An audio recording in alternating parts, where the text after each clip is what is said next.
સાહેબ, ગઈકાલે તાલુકા પંચાયત ખાતે તમારી અને ધારાસભ્ય સાથે કંઈક બોલાચાલી થઈ હતી, શું હતું સાહેબ, વિવાદ શું હતો?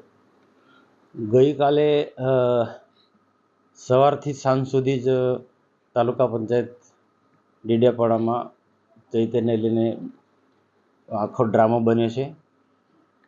સવારમાં 12-1 વાગ્યાની આસપાસ એ તાલુકા વિકાસ અધિકારીની કચેરીમાં એ ટીડીઓ પાસે ગયા ને બાકીના સ્ટાફને બધાને બહાર કાઢી મૂક્યો. હવે અંદર ટીડીઓ ને એની બંને વચ્ચે શું વાતચીત થઈ છે એ તો ટીડીઓ જાણે અને ચૈતર ભાઈ સાચી વાત જાણે. પણ એ બે વચ્ચે વાતથી પછી ટીડીઓ ગભરાઈને ભાગી ગયો ઓફિસ છોડીને. હવે આ વાતની વાત અમારા જે કાર્યકર્તાઓ, અમારા મોતીભાઈથી માંડી શંકરભાઈ, બીજા આગેવાનો, તાલુકાના ચૂંટાયેલા લોકો એ વિસ્તારના પાણીના પ્રશ્નો લઈને રજૂઆત કરવા માટે એ પણ ગયા હતા. તો ટીડીઓ તો નીકળી ગયા અને ગભરાયેલો હતો. આ વાતની વાત અમારા કાર્યકર્તા મને જાણ કરી કે ડેડિયાપાડામાં આ પ્રકારની ઘટના ઘટી છે ને ટીડીઓ ભાગી ગયા છે ને ચૈતર સાથે કંઈક પ્રકારનો કંઈ ઘટના આવી ઘટી છે કોઈ વિષય બાબતે. એ વિષય એ લોકો જાણે, બે જણ. પણ આ સ્થિતિમાં મારે બીજી પણ મારી રીતના મેં માહિતી મેળવી તે મેં તાત્કાલિક ડેડિયાપાડા હું પહોંચી ગયો અને 5ની આસપાસ મારા કાર્યકર્તાઓને મેસેજ કર્યો મેં કે હું ત્યાં ડેડિયાપાડા પહોંચું છું અને બધા તાલુકા પંચાયતના સભ્યોએ ત્યાં તાલુકા પંચાયતે પહોંચવું. હવે બધા તાલુકા પંચાયતની કચેરીમાં અમારા તાલુકા પંચાયત સભ્યો છે, મોતીભાઈ છે, આ બધા અમે બેઠા હતા. તો આ દરમિયાન આખું ટોળું લઈને ચૈતરભાઈ વસાવા આવ્યા, લગભગ 150 જેટલા લોકો, અને એમાં મોટા ભાગના દારૂ પીધેલા હતા અને આખો ઓફિસનો અમારો ઘેરાવો કરી લીધો. હવે એમને કઈ બાબતમાં આ આખું કરવાની ફરજ પડી એ કંઈ સમજાતું નથી. પણ એમને એટલે એ પ્રકારનું એટલું ખરાબ વર્તન કર્યું ગઈકાલે. એક ધારાસભ્ય ન શોભે એ પ્રકારનું વર્તન અમારી સાથે કર્યું.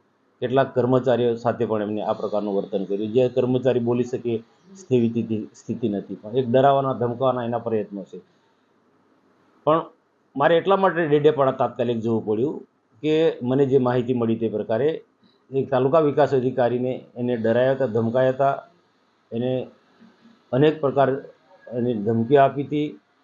તો આ પ્રકારનું જો વાતાવરણ હોય તો બાકીના અન્ય કર્મચારીઓ પણ મને ટેલિફોનિક વાતચીત કરી કે સાહેબ આ સ્થિતિમાં અમે કઈ રીતના કામ કરીશું. મને પણ લાગ્યું કે જો આ જે સ્થિતિ છે આવનારા દિવસોમાં આ વિસ્તારમાં કામો કરવા બહુ મુશ્કેલ છે. એટલે આખી કાર્યકર્તા સાથે બેઠક મેં કરીને બધાને કીધું કે આપણે જે પણ હશે તે આ પરિસ્થિતિનો આપણે સામનો કરવો પડે. એવું છે કે અત્યાર સુધી મારા ઇતિહાસની અંદર આવો કોઈ ધારાસભ્ય, દબંગ ધારાસભ્યો કે જે ગુંડા પ્રકારના લોકોને સાથે રાખે છે. કાલે એની સાથે આવેલા હતા બધા ગુંડા પ્રકારના લોકો, તોફાન કરવાના ઈરાદા થયા હતા. અમે 15 થી 20 લોકો અમે હતા, આ સાથે 100-150નું ટોળું હતું. તો આ સંજોગોમાં આ એક જ વસ્તુ છે કે દાદાગીરી કરી લોકોને ડરાવવા, ધમકાવવા અને પોતાના મનમાની મુજબ બધા કામો કરાવવા, આ માનસિકતા એની બિલકુલ છે.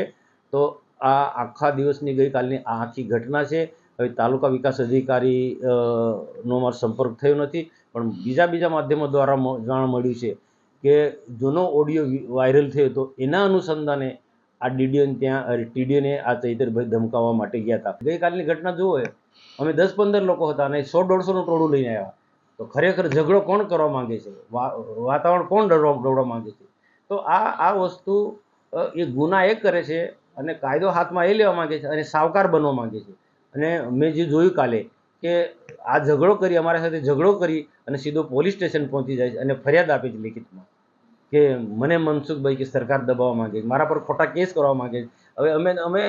હવે એ કઈ રીતના એ માની લે છે કે મારા પર ખોટા કેસ, એ મતલબ એને ડર છે એક પ્રકારનો. તો એ આ ગુના કરે છે અને ફરી પોતે જ ફરિયાદ આપે છે. આ એક મને સમજાતું નથી. લોકસભાની ચૂંટણી બાદ અમે ડેડિયાપાડાના વિસ્તારમાં સુખ દુઃખના પ્રસંગોમાં છે અને યોજનાકીય જે કામગીરી છે એના માટે અવારનવાર તાલુકા પંચાયતમાં જઈએ છીએ. ગઈકાલે પણ તાલુકા પંચાયતમાં ગયા. ટીડીઓ શ્રી ત્યાં એમના ચેમ્બરમાં એમના ડ્રાઈવર, એમના ભાઈ, એમના બનાવી બધા બેઠા હતા. એટલે અમે કીધું ટીડીઓ શ્રી સાથે બેસવાનું છે, તમે બહાર ઉભા રહો. ટીડીઓ શ્રી એમના એસઓ, એમના ડેપ્યુટી ટીડીઓ સાથે બેઠા. યોજનાકીય જે મારી ગેરહાજરીમાં 6 મહિના દરમિયાન જેમણે ખર્ચો કર્યો જેમ કે મનરેગામાં 22 કરોડનો, આદિ આદર્શ ગ્રામમાં 18 કરોડનો, વિકાસશીલ તાલુકાની જોગવાઈમાં 4 કરોડનો, એવી જ રીતના 3 કરોડ 90 લાખ રૂપિયા એમણે FRA યોજનામાં, એવી જ રીતના બીજી યોજનાઓમાં પણ. તો એ બાબતે એમણે મને કેટલા કામો પૂર્ણ થયા, કેટલા પ્રગતિ, કેટલા બાકી, એ ચર્ચા હતી. પણ ભાજપના લોકો અને મનસુખભાઈને જાણે 420નો કરંટ લાગ્યો હોય એવી તરત એમણે પોસ્ટ મૂકીને કીધું કે ચૈતરભાઈ વસાવાએ ટીડીઓને ધમકાવ્યા છે અને ગેરવર્તણૂક અધિકારીઓ સાથે કર્યો છે, ડરનો માહોલ પેદા કર્યો છે, અને પોતે છેક ભરૂચ કે રાજપીપળાથી અહીંયા દોડી આવીને પોતે બધાને આમંત્રિત કરીને અહીંયા ભેગા કર્યા. અમે પણ ત્યાં હતા. 1 કલાક સુધી ટીડીઓની સાથે ચેમ્બરમાં એમણે બેસીને ખોટી ફરિયાદ કરાવવા માટે ટીડીઓને દબાણ કર્યું. પણ ટીડીઓએ 2 હાથ જોડીને કીધું કે કોઈ આવો બનાવ નથી બન્યો, સામે CCTV લાગેલા છે, આવો કોઈ બનાવ નથી બન્યો. ત્યારે અમે મનસુખભાઈ પર ખુલાસો માંગ્યો. એટલે મનસુખભાઈએ અમે સાંસદ છે, અમારી સરકાર છે, ફલાણું ઢીકણું કરીને અમારી સાથે દાદાગીરીથી, ગેરવર્તણૂકથી વાતો પણ કરી. ત્યારે અમે પોલીસ સ્ટેશને જઈને DYSP શ્રીને અમે નામજોગ ફરિયાદ આપી છે.